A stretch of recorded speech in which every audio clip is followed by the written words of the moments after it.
आप सबको प्रभु यीशु के नाम से जय मसीह की। मैं प्रभु के दास नेल्सन कुमार और आप सबों के बीच में फिर से आ पाया हूं, इसलिए मैं प्रभु का धन्यवाद करता हूं। आज का वचन हम देखेंगे कि किस प्रकार शैतान हमारे जीवन में कार्य करता है। बहुत बार हम शैतान को दोष देते हैं, लेकिन हम जानते नहीं कि शैतान हमारे जीवन में किस प्रकार कार्य करता है। सो हमें जानने की आवश्यकता है कि शैतान का ऐसा कौन सा तरीका है या शैतान किस स्किल्स को व्यवहार करता है, यूज करता है ताकि हमें पापों में गिरा सके। सो वचन इसके बारे में बहुत कुछ बताता है, तो हमें ध्यान करके इस सब विषय को जानने की आवश्यकता है। सो बहुत सारे विषय है, पॉइंट्स है, लेकिन मैं आपके सम्मुख में 5 ऐसे पॉइंट्स को रखना चाहूंगा जिससे कि शैतान के बारे में हम जानेंगे कि शैतान हमारे जीवन में किस प्रकार कार्य करता है। सबसे पहला, शैतान क्या करता है? बीज को उठा ले जाता है। यीशु मसीह ने एक दृष्टांत दिया है कि किस प्रकार एक बोने वाला बीज को बोने चला और कुछ बीज जो है रास्ते के किनारे गिरे, लेकिन कुछ समय के बाद चिड़िया आकर, पक्षी आकर उस बीज को क्या करती है?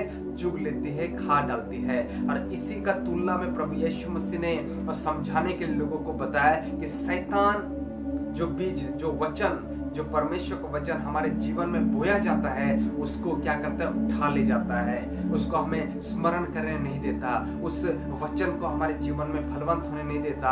और इस प्रकार शैतान क्या करता है? हमारे हृदय के अंदर शून्यता आ जाए, इस प्रकार शैतान उस वचन को उठा ले जाता है। सो हम क्या करते हैं? हम फल रहित रह जाते हैं मेरे प्रियो। तो शैतान का सबसे बड़ा कार्य ये होता है कि परमेश्वर का वचन जो आपके जब उसको उठा ले जाता है, तो सच में मेरे प्रियो हम फल रहित रह जाते हैं, हमारे जीवन में फल नहीं दिखाई देता है। और शैतान इस प्रकार क्या करता है? बीज को उठा ले जाता है। हालेलुया। दूसरा जो है, शैतान क्या करता है? हमारे विश्वास के ऊपर में आक्रमण करता है। लूका रचित सुसमाचार उसका 22 अध्याय 31 से 32 में यीशु मसीह ने पतरस से कहा है कि हे पतरस, तेरा विश्वास जाता ना रहे, इसलिए मैंने क्या किया है? पिता से प्रार्थना की है। तेरे विषय में पतरस, मैंने पिता से प्रार्थना की है, क्योंकि शैतान ने तुमको क्या किया है? मांग लिया है, और तुम्हारा विश्वास जाता ना रहे, इसलिए मैंने परमेश्वर से प्रार्थना की है। हालेलुया। शैतान क्या करता है? हमारे विश्वास पर आक्रमण करता है। क्या आपने सोचा है कि जब हम प्रभु के और करीब आने लगते हैं, हमारे जीवन में जब हम आशीषों में बढ़ने लगते हैं, प्रार्थना में बढ़ने लगते हैं, उपवास में बढ़ने लगते हैं, तो हम कभी कभी ये अनुभव करते हैं कि सच में हमारा विश्वास का एक जो तरफा है वो धीरे धीरे कमजोर हो रहा है। और बहुत बार शैतान हमारे विश्वास के ऊपर में आक्रमण करता है ताकि हम सटीक विश्वास में बने ना रहें। लेकिन शैतान का ये चाल को आप अच्छी तरीके से जान जाइए कि शैतान हमारे जीवन में किस प्रकार कार्य करता है। पहला जो क्या करता है? हमारे जीवन में बोया हुआ वचन को, परमेश्वर के वचन को वो लेके चले जाता है, उठा ले जाता है। और दूसरा, शैतान हमारे विश्वास को क्या करता है? आक्रमण करता है। सो हमें परमेश्वर को वचन उठाने नहीं देना है, हमारे मन के अंदर संचय करके रखना है। और दूसरा जो है, शैतान को हमारे विश्वास को आक्रमण करने नहीं देना है, हमें अपने विश्वास की क्या करना है? रखवाली करना है। तीसरा, शैतान हमें पुराने पापों में क्या करता है? गिराता है। इफिसियों उसका 4 अध्याय 25 से 29 पद में अब प्रेरित पौलुस ने जब कलीसिया को लिखा, इफिसियों की कलीसिया को, तो वहां पर कई प्रकार के विषय को उसने बताया कि हमें क्रोधित नहीं होना है, हमें झूठ नहीं बोलना है, हमें अपने गुस्सा को किस प्रकार ठंडा करना है, और हमें पवित्र आत्मा को शोकित नहीं करना है। इस प्रकार कई सारे पॉइंट्स है मेरे प्रियो, जो अब प्रेरित पौलुस ने कलीसिया के लोगों को चेतावनी के रूप में दिया है कि शैतान हमारे जीवन में उस सारे पुराने वस्तुओं को, चीजों को लेकर आता है ताकि हम क्या करें? पापों में गिर जाएं। कई बार हमारे दोस्तों को जिसे हमने छोड़ दिया है, वो दोस्त हमारे पास अचानक आ जाते हैं और हमारे जीवन में आत्मिक उन्नति से हम विहीन हो जाते हैं, नष्ट कर देते हैं अपने आत्मिक जीवन को। कई बार हमारे जीवन में ऐसे खान पान या मदपानों को हमने छोड़ा है, वो मदपान शैतान हमारे जीवन में लालच के तौर पर लेकर आता है, और हम क्या करते हैं? उस मदपान में फिर से एडिक्ट हो जाते हैं। यदि हम व्यभिचार छोड़े तो शैतान जानता है हमारी कमजोरियों को, सो व्यभिचार को हमारे जीवन में करने के लिए मौका देता है। सो हमें सतर्क रहने की आवश्यकता है कि शैतान क्या करता है? खोज में रहता है कि हमें किस प्रकार पापों में गिराए। सो क्या करता है? हमारे जीवन में पुराने पापों को लेकर आता है। लेकिन मेरे प्रिय, हम परमेश्वर के बच्चे हैं, और हमें पुराने पापों में गिरना नहीं है, हमें परमेश्वर के वचन को थामे रहना है और हमें आगे बढ़ते जाना है। तो शैतान का थर्ड पॉइंट है जो वो हमारे जीवन में कार्य करता है, पुराने पापों में गिराना। शैतान का चौथा पॉइंट है कि हमारे जीवन में किस प्रकार कार्य करता है, वो हमको क्या करता है, निराश कर देता है और दोषी ठहराता है।